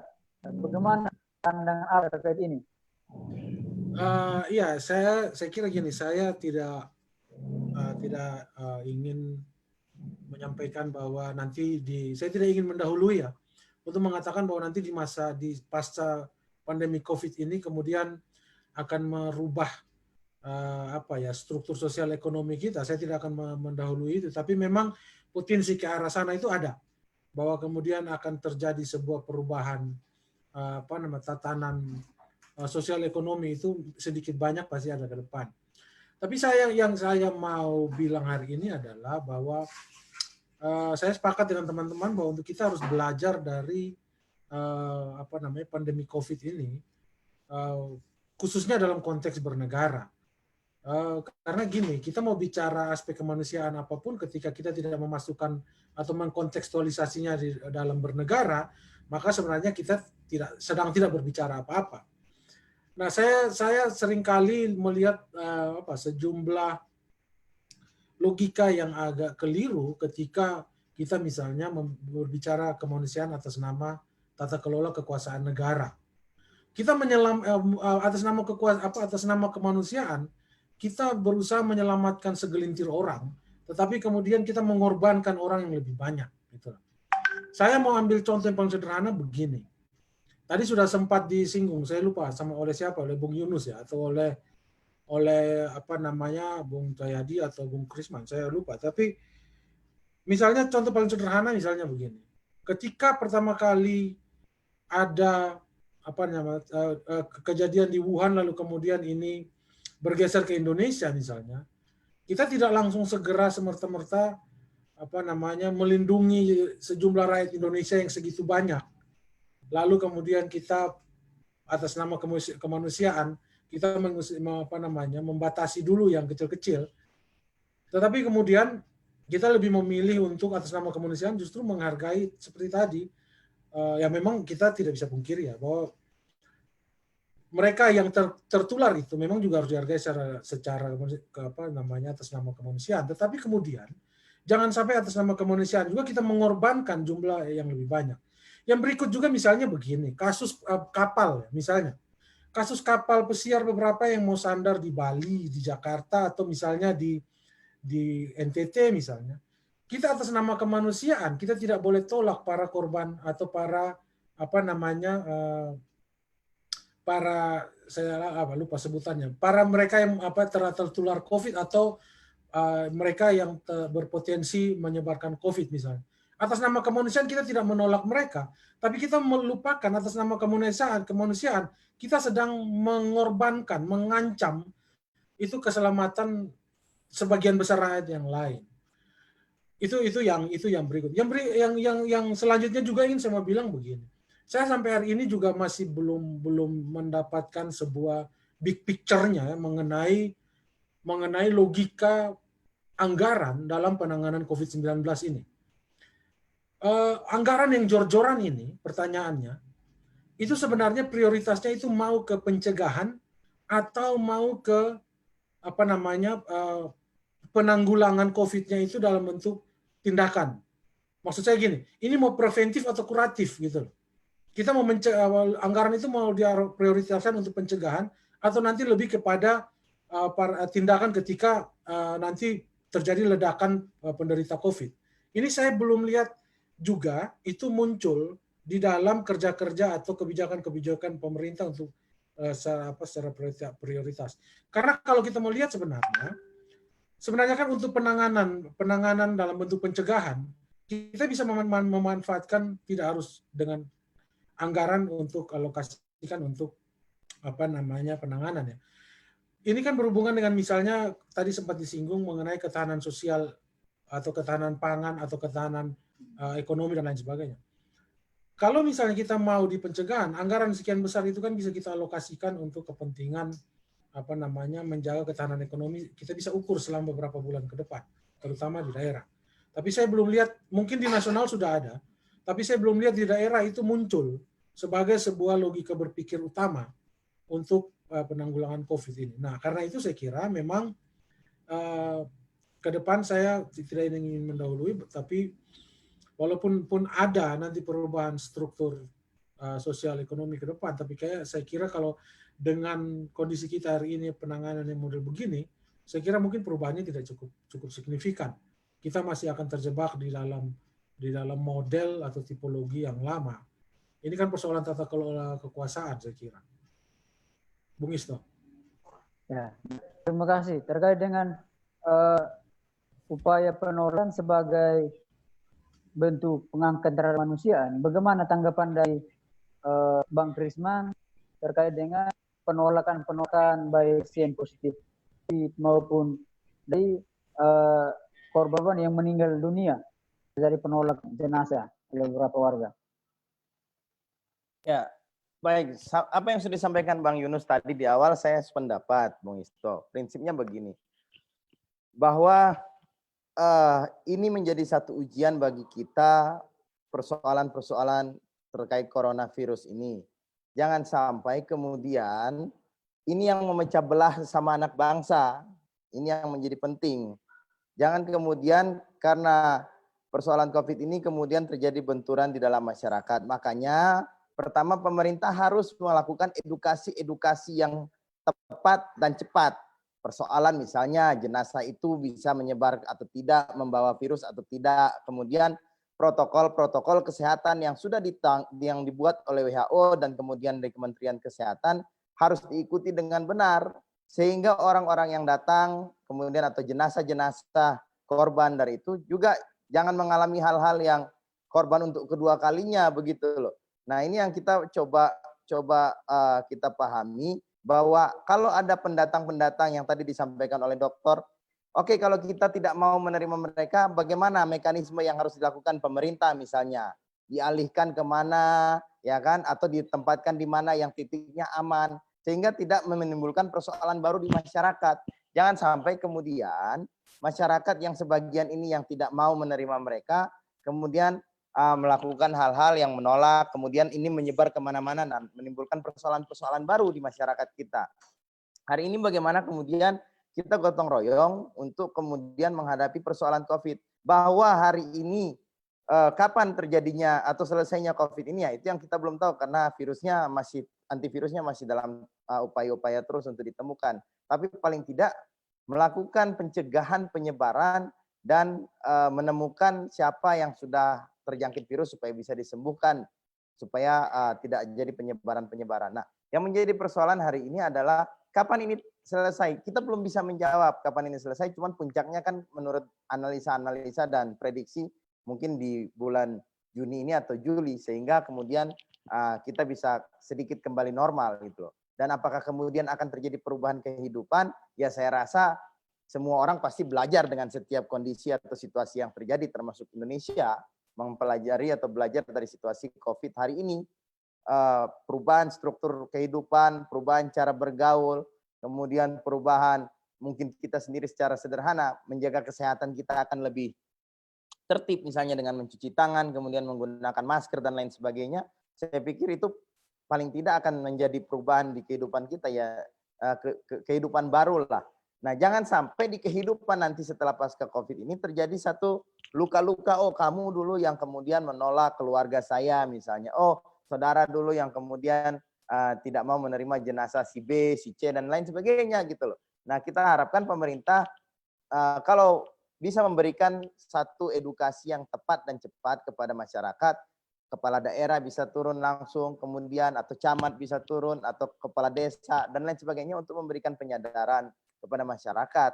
Dan kemudian penolakan-penolakan itu kita berharap tidak lagi terjadi, tapi kemudian pemerintah melalui aparatur-aparaturnya bisa mengendalikan situasi ini kira-kira bagaimana yang terbaik. Kira-kira begitu, Bung Isto.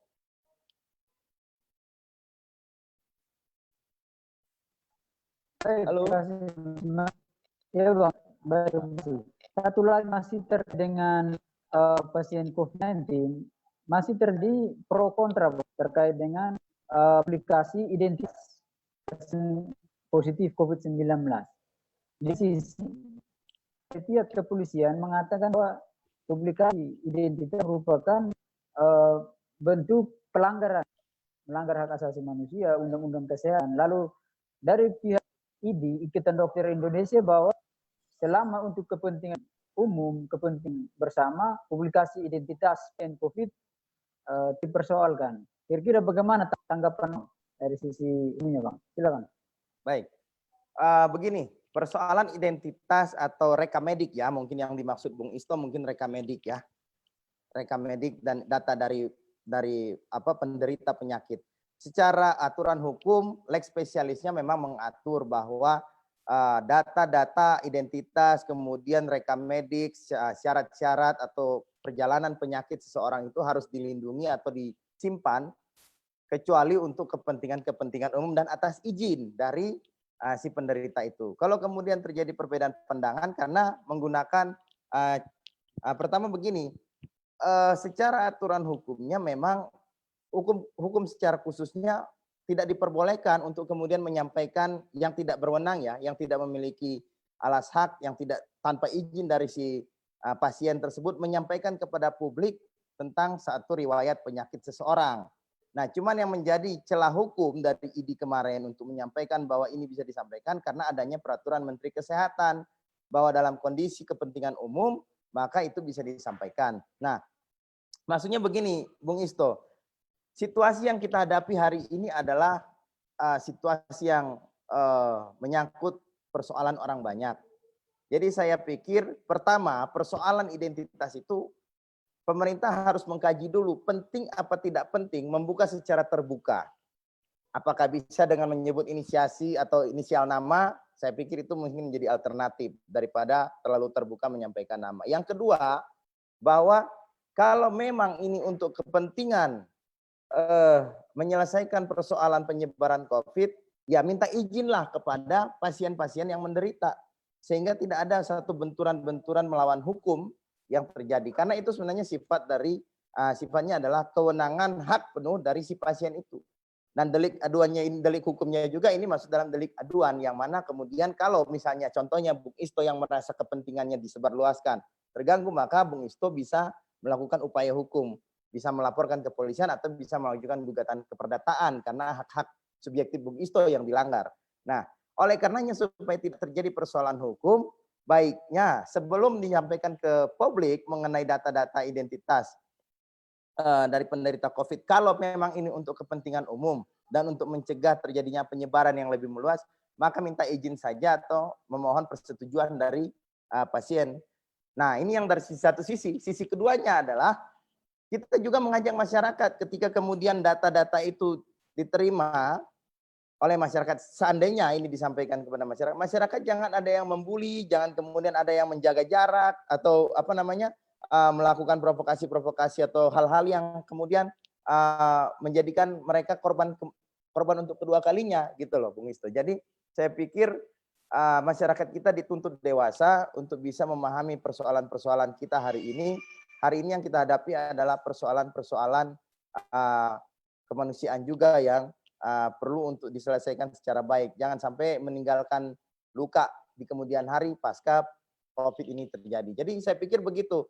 Kalau ada persoalan perbedaan cara pandang ya mungkin karena satu melihat bahwa secara ketentuan peraturan perundang-undang memang ada pasal yang mengatur itu. Nah, kemudian ID melihat bahwa ada Permenkes menyampaikan berdasarkan kepentingan umum, maka ini bisa disampaikan. Nah, sekali lagi saya sampaikan bahwa secara aturan itu harus dilindungi. Tapi untuk kepentingan dan kemaslahatan hidup orang banyak yang tadi disampaikan Bang Dokter itu, maka baiknya minta persetujuan sajalah dari dari pasien untuk bisa menyampaikan paling tidak inisial dan kepada pihak-pihak yang bertugas untuk bisa melihat. Tujuannya kan supaya bisa men-tracking, Bung Isto, bahwa oh di daerah ini, kabupaten ini, kecamatan ini, RT ini, RW ini ada yang tertular. Sehingga kita harus bisa melakukan pengendalian di sekitar wilayah itu. Kan tujuannya ke situ gitu loh.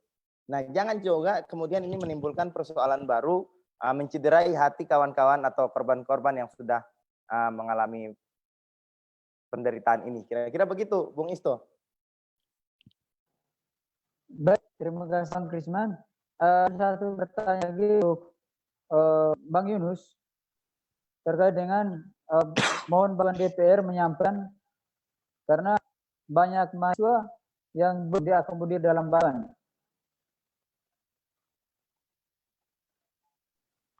Halo, gimana, Bung Isto? Ya, Bang Yunus. Ya. Ya. Dan pembantuan beberapa dari warganet menyampaikan bahwa mahasiswa belum diakomodir dalam bantuan dari pemerintah. Kira-kira tanggapan Abang seperti apa? Begini, sebenarnya inilah yang harus kita perbaiki ke depan. Sebenarnya bukan hanya kelompok mahasiswa ya.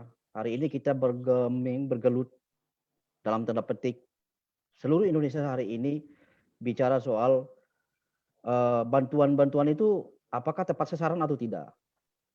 Sehingga tadi dari apa yang disampaikan oleh Bung Ketum sama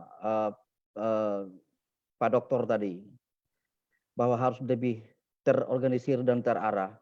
Makanya hari ini yang kita butuh adalah perbaikilah sistem data, pangkalan data kependudukan kita agar bisa menjadi pangkalan data yang mobile, begitu Bung Isto.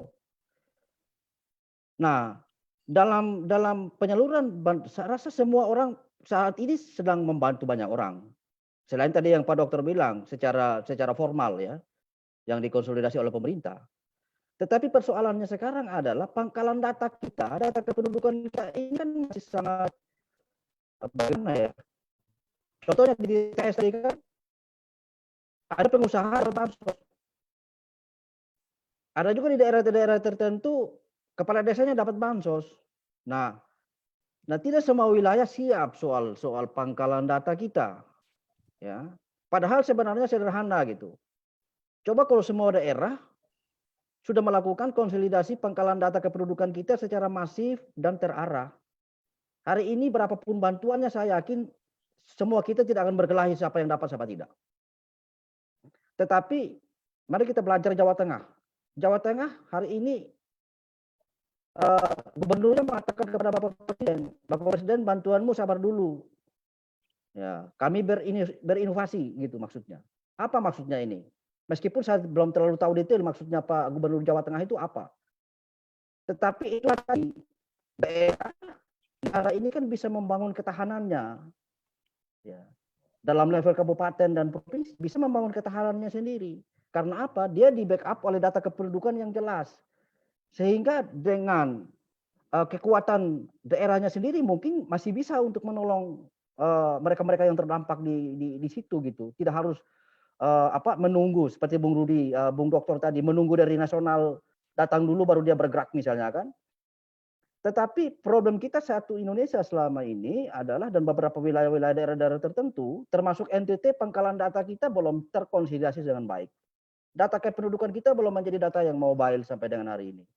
Sehingga kekhawatirannya adalah jangan sampai tadi masuklah hal-hal yang sifatnya tidak produktif, begitu, penyalahgunaan dan juga tidak tepat sasaran. Ya. Mana mungkin orang yang berkecukupan dapat bansos. Ya, tadi berita dari TTS itu kan sangat-sangat menggugah perasaan kita. Sehingga kegelisahan kita sekarang ini, Pak Dokter, Bung Rudi, data kependudukan kita belum menjadi data yang mobile, yang siap dipakai untuk apa saja. Ya kan? Nah, ini yang menjadi problem kita. Padahal sebenarnya, mari kita belajar dari Bupati Banyuwangi. Apa yang dia lakukan gitu. Ya, dia bisa menggunakan sumber daya daerah lokalnya dia di level kabupaten. Tidak perlu orang-orang pintar. Tamatan SMK dia kerahkan. Dan manakala dia mengintervensi mereka yang terdampak tidak hanya COVID ini, tetapi beliau bisa mengintervensi sampai dengan pada level makan siang dan makan malam bagi mereka yang selama ini hidupnya sangat memprihatinkan. Para janda ya, mereka-mereka yang selama ini harus dan patuh untuk dibantu. Beliau lakukan karena apa? Data itu sudah mobile, Bung. Nah, inilah yang perlu kita kerjakan ke depan. Kita bicara ini kan dalam konteks nasional, seperti Bung Rudi bilang. Kita ini kan bicara dalam konteks kenegaraan, dalam konteks bernegara gitu. Nah, hal-hal yang sifatnya bernegara inilah yang kita maksudkan tadi. Dan kemudian lagi-lagi saya menggugah kita semua bahwa ketahanan nasional kita ini kan masih harus kuat gitu. Ketahanan nasional kita di semua level dan tingkatan. Sehingga manakala misalnya ada hal-hal seperti ini, ada daerah-daerah yang kreatif loh, Pak. Banyak begitu. Tidak tunggu harus datang dari presiden. Mereka siang hari malam kepala daerahnya mengunjungi penduduknya, rela untuk jalan ke sana kemari. Bahkan dengan bersepeda. Ya, melewati lorong-lorong, menemui warganya. Termasuk warga NTT yang ada di wilayah itu mereka kunjungi. Ini adalah sebuah yang kita katakan tadi bahwa rasa kemanusiaan kita bukan hanya pada soal formal semata seperti yang Pak Rudi katakan tadi, Pak Dokter bilang tadi. Bahkan cara kita mengkonsolidasi pun bisa dengan cara-cara non formal, termasuk mendatangkan sumber daya dari luar tanpa harus tunggu pembahasan anggaran secara formal. Meskipun ketika COVID ini terjadi, arahan Kementerian Keuangan dan Kementerian Dalam Negeri sudah sangat jelas. Daerah diberikan ruang yang seluas-luasnya untuk kreatif. Gitu. Dan di level provinsi sendiri pun bagi kami tidak jadi masalah. Pemerintah silakan. Namanya juga COVID, namanya juga ini situasi yang harus kita kerjakan lebih sigap lagi. Nah, ini yang kita harapkan ke depan. Inovasi-inovasi sebagai bangsa yang responsif terhadap situasi, inilah yang kita bilang tadi, Bung Isto. Saya rasa demikian.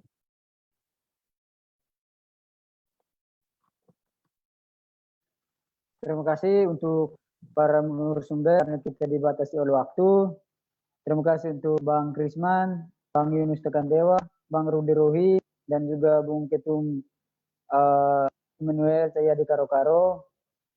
Sebelum kita, dan juga terima kasih untuk para pemirsa yang mengikuti diskusi malam hari ini. Sebelum kita menutup diskusi ini, mungkin closing statement pertama dari Ketum DPP, silakan. Ya, terima kasih Bung Isto. Pertama-tama saya ucapkan terima kasih kepada para narasumber yang telah menyempatkan diri hadir berbagi ilmu yang sangat bermanfaat buat kita semua kader-kader GMI di seluruh Indonesia. Begitu juga kepada publik secara luas. Ada Bang Dr. Rudi Rohi, ada Bang Yunus Takandewa, ada Bang Krisman Damani selaku mantan ketua presidium GMI 2015-2017. Kepada seluruh kader-kader GMI di seluruh Indonesia juga terima kasih karena sudah hadir pada diskusi kali ini. Harapannya ke depan adalah bagaimana kita tetap menjalankan apa yang sudah kita jalankan selama ini, yaitu gerakan gotong royong lawan COVID-19.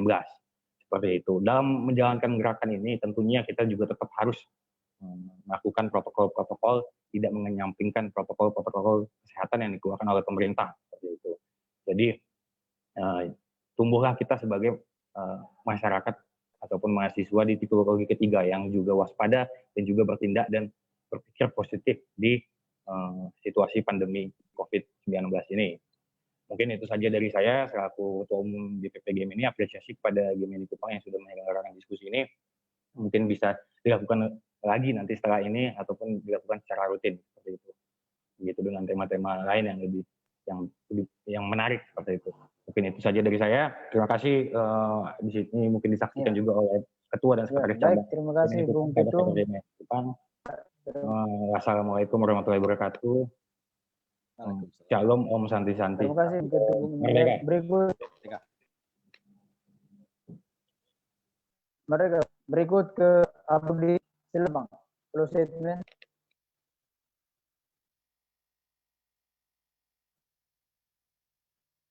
Ya, mungkin sebagai closing statement itu saya hanya mau menyarankan begini. Mungkin sebaiknya terutama di daerah ya, karena ini tidak bisa, penanganan COVID ini bagi saya tidak bisa terlampau sentralistik, tetapi inisiatif daerah itu tentunya dengan koordinasi ke pusat itu saya kira harus dipikirkan lebih serius. Maka itu saya membayangkan gini, mungkin daerah itu perlu membuat peta peta ruang-ruang konsolidasi, mana yang bisa menjadi konsolidasi gerakan informal, mana yang bisa menjadi ruang konsolidasi gerakan formal. Karena memang untuk beberapa hal tidak bisa semuanya dicampur adukan. Misalnya kalau urusan kewenangan teritorial dan lain sebagainya, itu kita tidak bisa keluar dari sebuah konsolidasi gerakan formal. Tetapi kalau misalnya anggaran, misalnya gitu, lalu kemudian pemanfaatan struktur-struktur sosial politik yang ada di dalam masyarakat, saya kira itu kita bisa mengkonsolidasikan tidak terbatas pada sektor formal saja. Karena itu saya kira ini perlu dibuat. Nah, dengan begitu saya kira ini juga bisa ditindaklanjuti misalnya dengan membuat peta daerah-daerah yang berpotensi mengalami penularan COVID lebih cepat dibandingkan dengan mungkin daerah-daerah yang lain. Itu peta-peta seperti itu perlu dibuat di daerah sehingga pemerintah itu tidak kemudian bertindak itu dengan pukul rata, gitu loh. Karena kita tidak punya energi yang cukup, gitu. Jadi saya kira sekali lagi secara umum saya mau bilang peta kerja, peta rencana dan peta kerja di daerah itu perlu dibuat dengan kategorisasi-kategorisasi yang membantu upaya penanggulangan COVID ini. Terutama khusus bagi NTT, saya membayangkan kalau misalnya kita pakai data yang ada saja bahwa kita ini baru 13 orang yang positif COVID, gitu kan. Walaupun yang OTG, yang orang tanpa gejala itu kita tidak tahu berapa banyak, karena kita belum punya instrumen untuk mendatanya. Kita juga tidak tahu PDP itu sejauh mana pengawasan terhadap karantina mereka, kita tidak tahu. Tapi mungkin untuk NTT kira-kira mungkin perlu dibuat peta prioritas mengenai ini daerah-daerah mana yang berpotensi menjadi sangat terdampak dalam waktu dekat. Yang kemudian berpotensi untuk masih bisa sebarannya itu dalam waktu jauh, itu kan kita bisa buat itu berdasarkan beberapa indikator. Misalnya indikator mobilitas sosialnya, indikator transportasi dan lain sebagainya. Itu bisa dibuat. Nah, dengan begitu penanggulangan kita itu bisa terstruktur dan penanggulangan kita bisa tepat sasaran. Ya, dan selebihnya saya kira dan seterusnya dan itu. Dan yang berikut juga saya kira tolong kita buang jauh-jauh dulu kontestasi politik yang masih terbawa dan menjelang gitu. Yang masih terbawa atau yang baru mulai dibangun menjelang pilkada ini. Saya kira ini juga bagian penting harus teman-teman ingat bahwa konsolidasi politik elektoral di daerah itu seringkali menciptakan kutub-kutub sosial politik yang menyebabkan penanggulangan COVID itu tidak bisa terintegrasi dengan baik. Nasionalisme kita itu kemudian terancam di sana. Nah, karena itu saya membayangkan mungkin kita tanggalkan dulu semua konsolidasi menuju kontestasi pilkada yang kebetulan sudah ditetapkan Desember itu, kita tinggalkan dulu. Mari sama-sama kita saling bantu dulu untuk menanggulangi COVID ini. Saya ambil contoh misalnya begini. Di daerah itu alat-alat kesehatan kita sangat terbatas. Salah satu yang paling terbatas misalnya salah satu yang paling terbatas itu ruang isolasi, kemudian tempat tidur gitu, atau misalnya mobil ambulans. Ini saya belum lihat partai-partai politik itu mobil ambulansnya berseliweran. Padahal kalau dalam situasi normal, mobil-mobil ambulans milik partai politik itu keliling kemana-mana. Tapi situasi COVID ini saya tidak lihat, saya belum lihat. Hanya ada mobil ambulans milik negara saja. Nah, karena itu saya membayangkan mungkin kita semua yang punya supporting tools untuk penanggulangan COVID itu kita bisa bantu pemerintah. Sehingga kembali ke awal tadi, konsolidasi gerakan-gerakan formal yang memang tidak bisa dibagi kepada sektor informal, itu bisa kita dukung lewat gerakan-gerakan informal yang lain. Nah, di titik itu saya kira mimpi kita mengenai gotong royong, mimpi kita mengenai kerja bersama sebagai sebuah bangsa, mimpi kita mengenai nasionalisme yang menjadi dasar dari kita bernegara, itu bukan lagi utopis, tetapi menjadi kenyataan. Saya kira itu closing statement dari saya.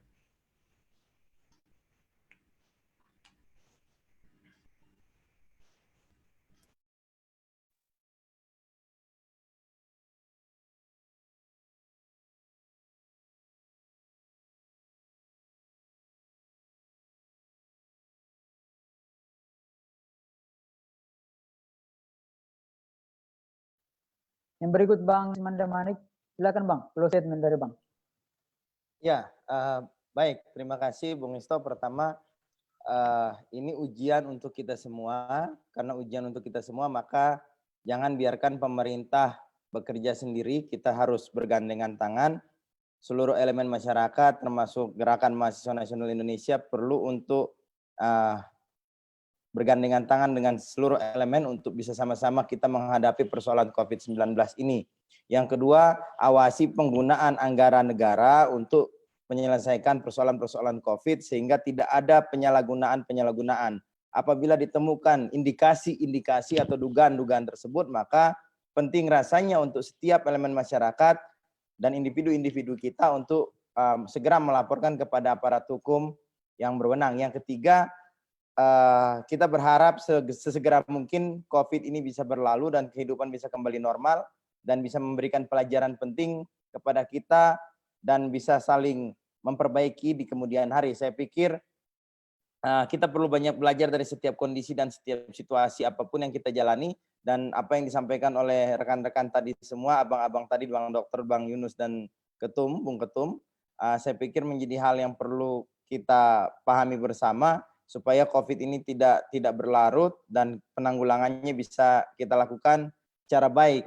Jadi saya pikir pemerintah tetap bekerja, kita juga yang punya ruang-ruang untuk bisa memberikan bantuan kepada masyarakat, memberikan partisipasi kita, saya pikir tetap harus berjalan karena solidaritas nasional ini harus dibangun secara bersama-sama, tidak bisa dilakukan oleh 1-2 orang saja, tapi kemudian harus dilakukan oleh seluruh elemen masyarakat dan seluruh kelompok masyarakat. Banyak yang belum mendapatkan bantuan dari pemerintah, perlu rasanya GMNI juga serta kita semua untuk berpartisipasi membantu pemerintah, meringankan beban pemerintah untuk pendataan seperti yang disampaikan Abang Yunus tadi. Saya pikir demikian Bung Isto, terima kasih kepada kawan-kawan, selalu sukses dalam perjuangan dan pergerakannya. Terima kasih kepada Bang Yunus senior dan Bang Dokter serta Bung Ketua Umum DPP Gerakan Mahasiswa Nasional Indonesia. Baik, terima kasih Bang Usman sudah bergabung bersama kami. Terakhir dari closing statement Bang Yunus Bang, Ketua Komisi 5 DPRD Provinsi, silakan Bang. Baik, terima kasih. Kalau saya melihat bahwa apa yang kita bicarakan ini positif semua dan punya kandungan dan makna yang sangat luar biasa untuk konsiderasi kita ke depan dalam konteks bernegara. Dan tentunya kembali pada substansi pembicaraan kita malam ini, suasana COVID-19 adalah suasana kebatinan sebagai tidak saja di daerah tetapi secara nasional, maka tetap saja kita membangun optimisme ke depan untuk selalu mendaratkan ideologi nasionalisme kita yang hidup dan membumi, tentunya dengan segala macam aspek dan tingkatan dan sesuai fungsi dan kodrat kita sebagai para pejuang di semua level, baik itu pada tingkatan dunia kependidikan maupun praktisi hukum maupun politik untuk sama-sama kita membangun energi bangsa kita ini lebih survive ke depan, lebih sigap, lebih siap menghadapi situasi apapun, dan Indonesia saya rasa akan dengan kerja keras kita semua bisa optimis segera keluar dari pandemi ini. Sekian dan terima kasih.